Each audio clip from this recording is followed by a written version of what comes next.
Welcome to the Ogles channel. Thanks for watching today. Let's continue our journey to finish every single Game Boy and Game Boy Color game. And today we're going to focus on a game called Altered Space, a 3D alien adventure. And what we mean by 3D this time is it means it's a isometric or sort of a 3/4 view looking down the screen. So I mean, some people could debate if it's true 3D or not, but for the time period, this was as good as 3D could get. However, just because a game is pushing the boundaries of what a system can handle graphically doesn't necessarily mean the gameplay is going to live up to the exact same high standards that the graphics are. So today we're going to journey through Altered Stage and see if everything lines up to be an instant classic or if we're going to be looking at more of a beautiful mess on our hands. So let's get started. Now I always like to start the videos off by looking at the box art for the game. And looking at the box art for Altered Space, I mean, it's a cool looking box art, but I feel like it's a little bit deceitful on this end because you have your main character here, Humphrey, who's your astronaut, and he's got a little zap gun out here. He's getting ready to stun some alien or some droids with.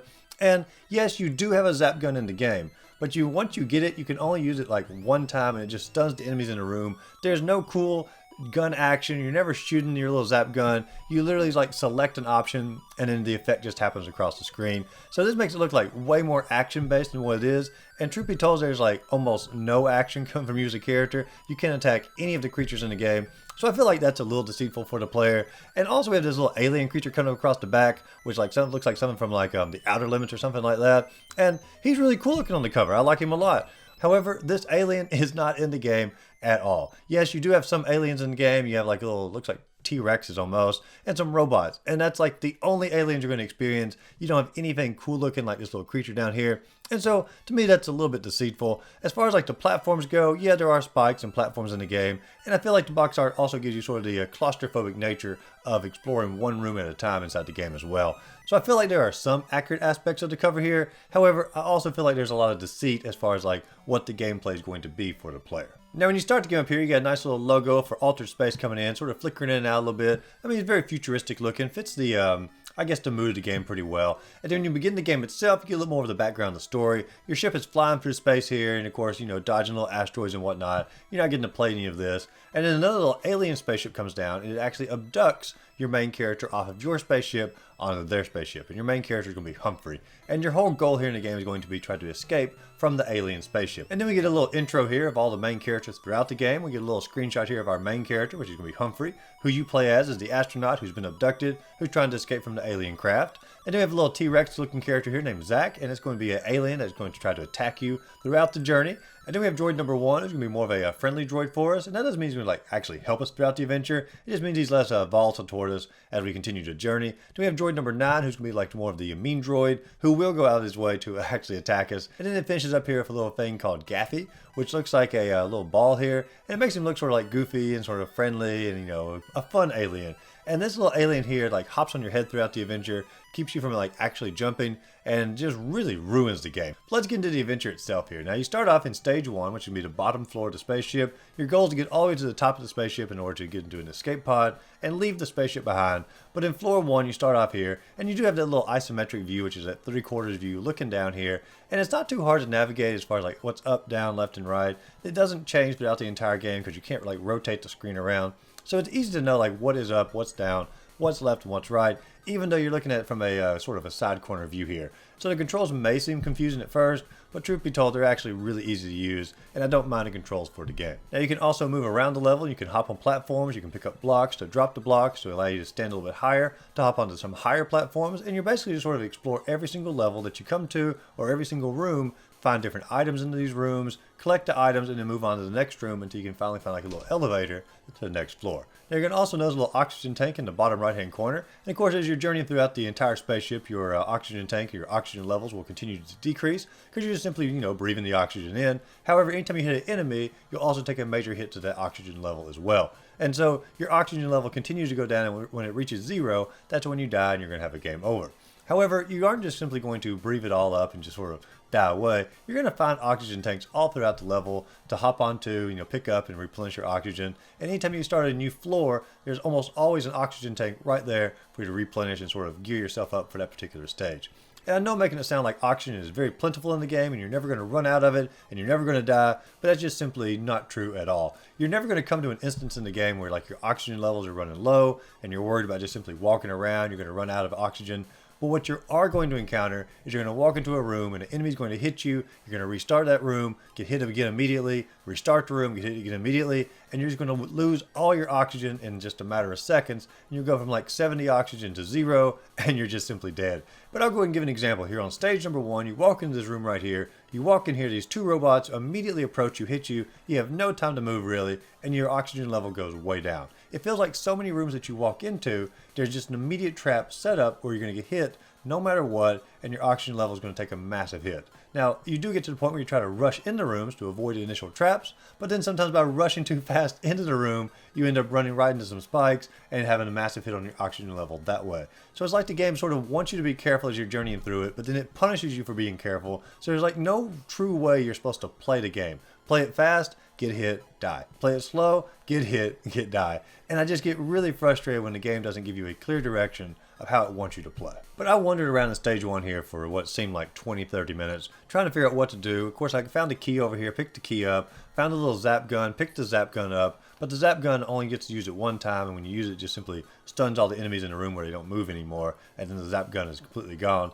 which is a mostly pointless item for the vast majority of the game. But as I was trying to figure out where to go, I finally went back to the initial room where the 2 robots killed me immediately, and there was no clear like exit inside this room, so I just sort of randomly ran into a wall here, and I went through the wall. It was an invisible wall as the only exit to get out of stage 1. So I go through that invisible wall, and there's a little teleporter here. I get on the teleporter, it beams me up into stage 2, and I find it's completely infuriating because the little arrows on the floor did not direct me in any form or fashion, like which direction I was supposed to go in. The invisible wall, how would anyone even know to go through the invisible wall? So the game is already setting you up on a very annoying path of just sort of throwing tricks at you that you would have no idea how to solve unless you played the game before.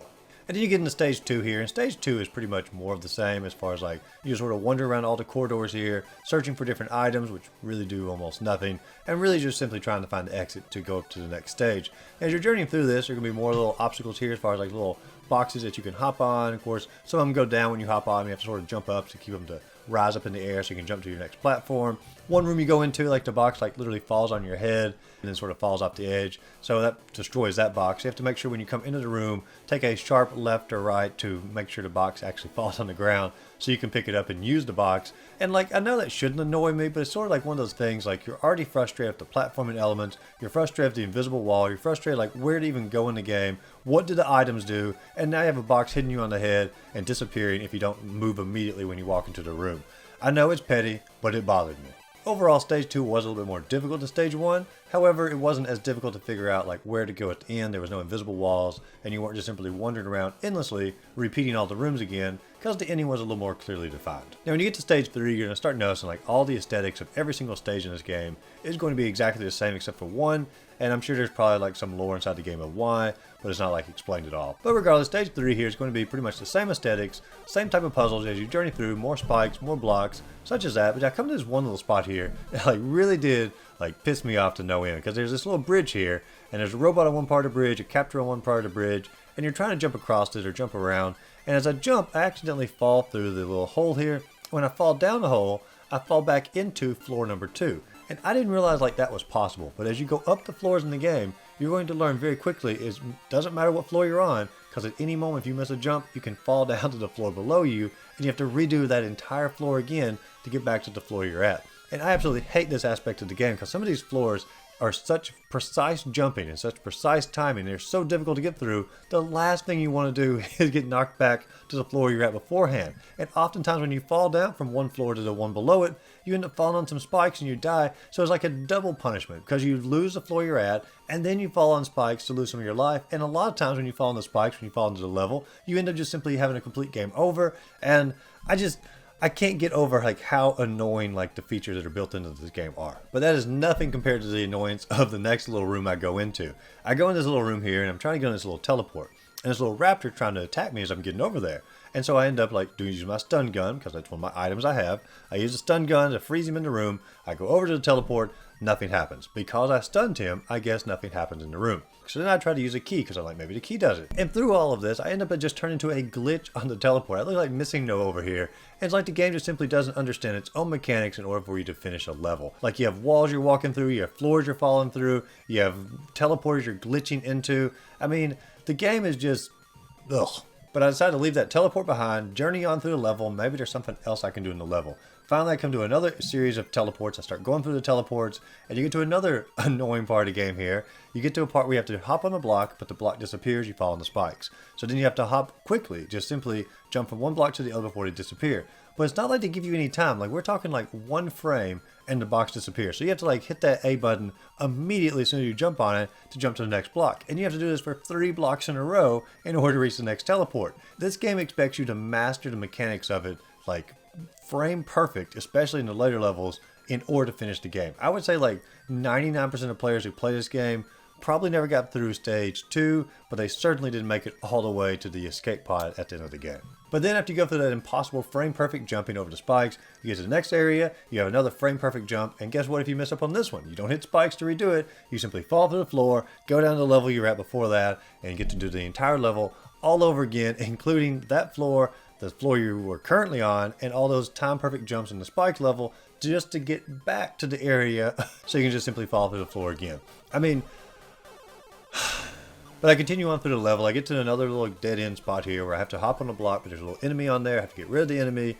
I continue on through these corridors, lots more traps as I go through. Finally get to a spot where a little item falls behind a little wall here. I have to hop on the wall, hop behind the wall, pick up the item, and wouldn't you know, as soon as you pick up the item, you immediately get hit and, lose some oxygen that way. But it's called a particle disruptor. So I go take it back to the initial room with a little item on or a little enemy on the block, use that, get rid of the enemy, and finally I can hop over the wall and head on into the next area. It's going to take me up into the next floor. And I would say this is the worst level in the entire game.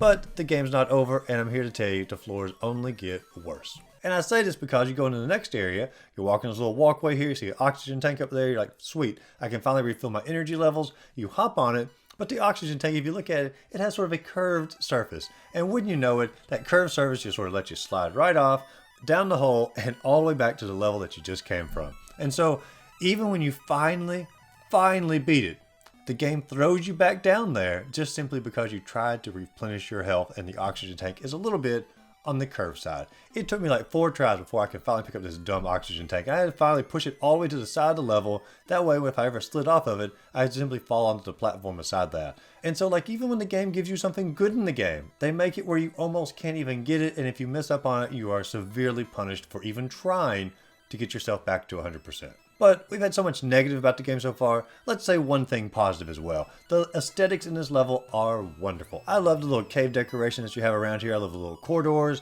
I mean, it just fits the aesthetic of the, especially the little raptor monsters, so much better. I have no idea why there's a cave in the middle of a spaceship. That makes like no sense at all because, I mean, every level should just simply be a mechanical level like in the spaceship, and especially like one in the middle of the spaceship like that as well. This definitely fits more if you were journeying to like an alien planet.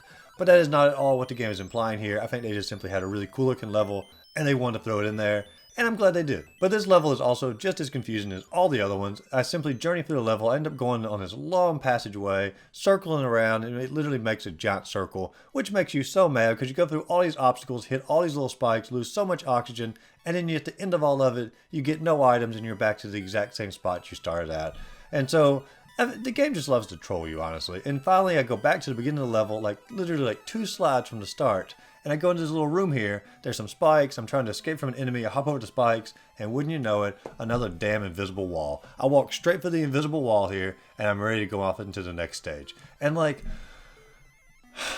I guess I should expect invisible walls at this point. But how would you know? Like, are you supposed to run to every wall in the game hoping to finally go through one of them? Some floors have invisible walls. Some floors don't. Some floors give you a distinct exit. Some floors don't. And so it's like, the only way to know what to do in this game, I'm pretty much assured of now, it either just simply randomly test your luck, hit walls, or you played the game before. It's got to be one of the two. And then you get to stage 5 here. And is stage 5 like even a stage? I mean, like I just simply walked across the corridor and hopped on a teleporter and it was over. Like, how can you go from like the most difficult stage in the game of like not knowing what to do, going through circles, and then just walk across the room? Like, who was doing this game? Like, shouldn't this been like stage 1 of the game? So like understand the mechanics of like how to advance, or maybe like some basic jumping mechanics, something like that. No, throw it in second last stage in the game. Just simply walk across the corridor.